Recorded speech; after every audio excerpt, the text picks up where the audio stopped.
Hello everyone, welcome to Dilip Academy. Today we will be starting with the second part of the chapter Sets and Relation, and this topic is called as relations. Let's take this set A, which consists of 4 elements, 4, 5, 6 and 7. Okay, as we already know that this set can be written in any other order. That is, the order of the elements 4, 5, 6, 7 is not important. So the same set A can be written as 5, 6, 4 and 7. Okay, but there are some places where ordered pair becomes important. That is, the order of the elements become important, and these are called as ordered pairs. Okay, for example, let us take this AB, which is equal to BA. Okay, this is equal because A is equal to B.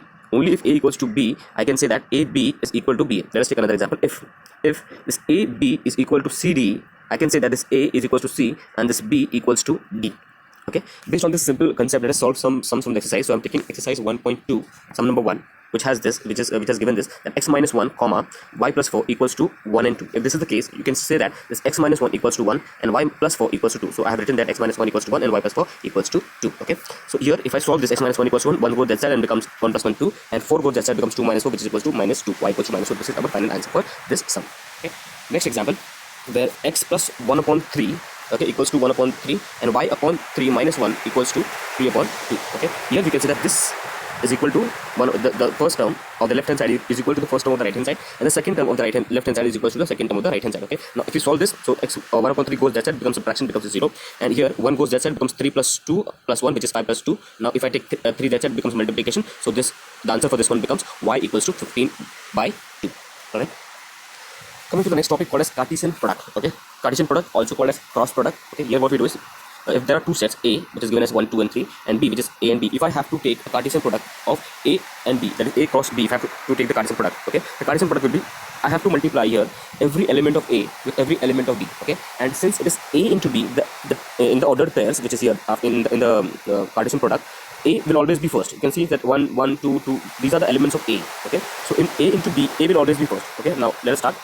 The cross product of A into B will be A into A, that will be 1 into A, 1 into A, 1 into B, okay, these are the two sums, then 2 into A, okay, and 2 into B, the second and the third sum, the third and the fourth term, okay, then it will be 3A and 3B, 3A and 3B, that is the fifth and the sixth term respectively. Okay, now here, since these are in parentheses and we have already done something called as ordered pair, the order here cannot be changed.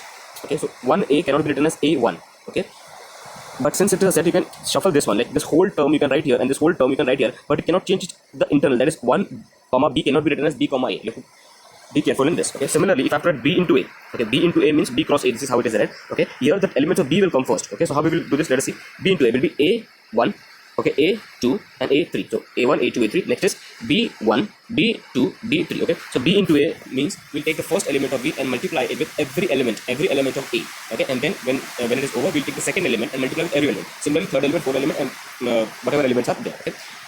Now, if the question is A cross A, which means A, this repeated 2 times. So for simplicity, I have again written this A here, cross A. Okay, so here what we will do is A, that is 1 into 1, 1 into 2, 1 into, now for us, this A is first. So 1 into 1, 1 into 2, and 1 into 3. Okay, similar, and the next 2 into 1, 2 into 2, and 2 into 3. And so on, we will go on writing till it is 3 into 3. So this is the Cartesian product. Alright, now the number of elements in this product. So now A into B, mein kitne elements aayenge will depend upon the number of elements which are there in A and B. Okay, so if I multiply the number of elements which are there in A and B, I will get the number of elements which are there in A cross B. So here A has 3 elements, so 3 multiplied by, here it has 2 elements, so 2, 3 multiplied by 2 is equal to 6 is our answer. So A into B will have 6 elements. You can count 1, 2, 3, 4, 5, 6. Okay, similarly, if it is A into A, so A has 1, 2, and 3 elements. Okay, and this second A also has 3 elements, so 3, 3 are 9. So this set, that is A cross A, should have 9 elements. Okay, 3, 3 is 9, and that is why 9 elements. Okay, I've given some more example here. If number of A is 5, okay, and number of B is 2, so the number of A cross B will be equal to 5 2s, that is 10. Next, if A has 3 elements and B has 4 elements, so 3 4s is 12. And if I have to find A cross A here, so A has 3 elements, so 3 3s is 9 out here. Okay, you can see here 9. Okay, sum number 2, 3, 4, and 5 will do today in the class. Now coming to the topic called as relation. Okay, I've taken an example here to explain all the concepts of relation. So I have a set A which consists of elements 1, 2, and 3, that is 3 elements, and set B which has elements A, B, C, D, that is 4 elements. Okay, now if I have to write a relation, okay, relation of A into B. Okay, so I have written, this is this is part of the question. So if I write a relation between A and B, that A is related to B, 1 is related to B, okay, and 3 is related to A, and that's it. So that forms a relation set. Okay, now if I analyze this relation set, okay, and if a relation set is a proper subset, now you can see this symbol is for proper subset. Okay, normal subset has a subset sign C and a equal to sign down. Okay, but since that here there is no equal to sign, you can say call R as proper subset of A into B. Okay, now A into B is not given here, but if you multiply A into B, you will get all the elements of A into B. Okay, and the number of elements in A into B will be number of elements of A multiplied by number of elements of B. That is 3 into 4, that is 12. You will have 12 elements in A cross B. Okay, now you can see here that R belongs to R is a subset of proper subset of A into B. Okay, how do we know this? Now, if we check, see R, the first element of R, that is 1 and B. So 1 is here and B is here, which means it is true. Now, if we see the second element, so 3 and A, so 3 is here, A is here, which means that is present in A into B. Okay, so if if R is a subset of proper subset of A into B, then R is a relation from A to B. This is how we read it. Okay, taking another example. Before that, I explain this with the help of the Venn diagram. Okay, here I've taken a set A and a set B. Okay, I'll write all the elements of set A, which is 1, 2, and 3, and I'll write all the elements of set B, which is A, B, C, D. Okay, now relation is here, so I'll apply relation. Okay, so A is like 1 is related to B, so 1 is related to B here. Okay, okay, and 3 is related to A, so 3 is related to A. Okay, so start with a dot. Okay, from the left hand side and go to the right hand side and put an arrow. So A is 1 is related to B and 3 is related to A. This is how we read it. Okay, now if I take another if R was this thing 3E and 4E. Okay, so we'll analyze this R. So 3 is present in A, good, but E is not present in B. Okay, and that is why R is not a proper subset of A into B, and that is why R is not a relation from A to B. Okay, if I take the second element also, let us see this 4 is not present in A. Okay, which means this is not a subset. Okay, so R is not a subset of A into B, and therefore R is not related. Is not a relation from A to B. Okay, now if I have to generally write R. Okay, if I have to write in the general form, so I can write this as if x comma y in parenthesis x comma y belongs to R. Okay, I can use any other alphabet here to write it, this relation R in a general form. Okay, but here I will not use A comma B because A B C D has already been used here, so it will unnecessarily create some confusions. That is why I will not write. Okay, now this x y means this first term is x1, the second term is y1, this is x2 and y2. This is what it means. So this xy is representing all the elements of R. Okay, now if x and y is there in R, okay, and if we write this x, R and y, okay, we read it as x is related to y, okay, under relation R. This is how it is read. Okay, so x is related to y under relation R, or we can write it simply as R such that x is related to y. R such that x is related to y. Okay, here the second term in the element, okay, that is y. Y is called the image of x relation R.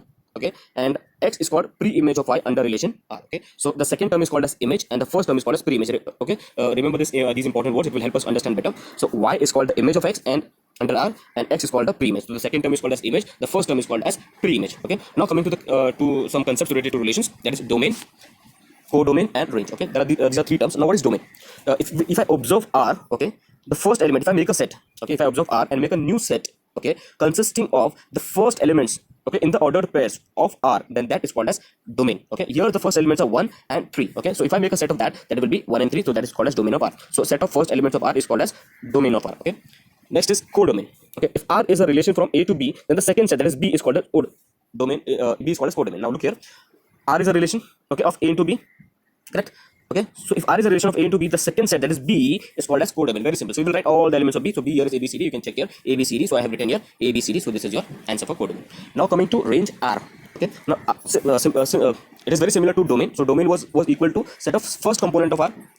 So range is here is set of second component of R, second component. So if I check R again here, so R is equals to this. Okay, here you can see B and A. Okay, so B and A.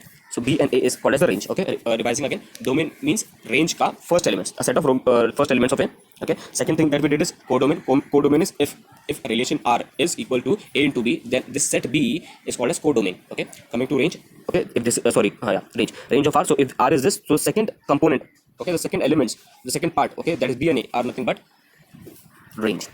Clear? Now this domain, codomain, range, these are all sets. Okay, so the order in which we write here is not important. So this in codomain, ABCD can be written as CD and AB, CD AB. Okay, and range here can be written as AB. Okay, and we will not repeat the elements here because it is a set. So we have already done this in the set, the topic of set. Okay, that if the elements are repeated, we need not write them again and again. We need to write them only once, and order is not important. Okay, that's it for this session. We'll continue in the class the sums and any other doubt that you have, and I'll just revise this when we start the class. Okay, thank you.